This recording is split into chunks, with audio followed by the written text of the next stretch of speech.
بسم اللہ الرحمن الرحیم۔ السلام علیکم۔ سعودی اردو نیوز چینل میں آپ سب کو خوش آمدید کہا جاتا ہے۔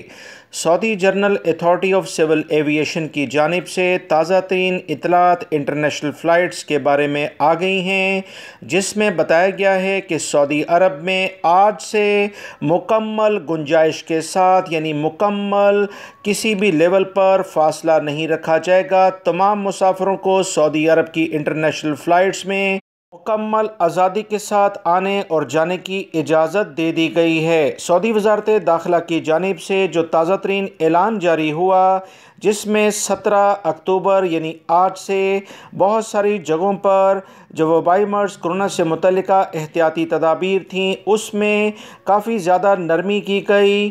حرمین شریفین دونوں جگہوں پر مکمل کیپیسٹی کے ساتھ، گنجائش کے ساتھ نمازیوں کو اور عمرہ زائرین کو آنے کی اجازت دی گئی۔ اسی کے ساتھ ہی سول ایویشن اتھارٹی کی جانب سے کہا گیا کہ وہ تمام غیر ملکی ہوں یا سعودی شہری جنہوں نے کرونا کی دونوں ویکسین لے لی ہیں، وہ مکمل گنجائش کے ساتھ ان جہازوں میں سفر کر سکتے ہیں۔ یاد رکھیں، سعودی عرب سے متعلقہ انٹرنیشنل فلائٹس جاری ہونے کے بہت زیادہ امکانات پاکستان اور انڈیا کے لیے پیدا ہو گئے ہیں۔ انشاءاللہ امید ہے کہ 30 تاریخ سے پہلے انٹرنیشنل فلائٹس کے بارے میں دونوں ملکوں کے لیے احتیاطی تدابیر اختیار کرتے ہوئے کوئی اچھی خبر آئے گی۔ ویڈیو لائک کر کے شیئر بھی کیجیے گا۔ السلام علیکم۔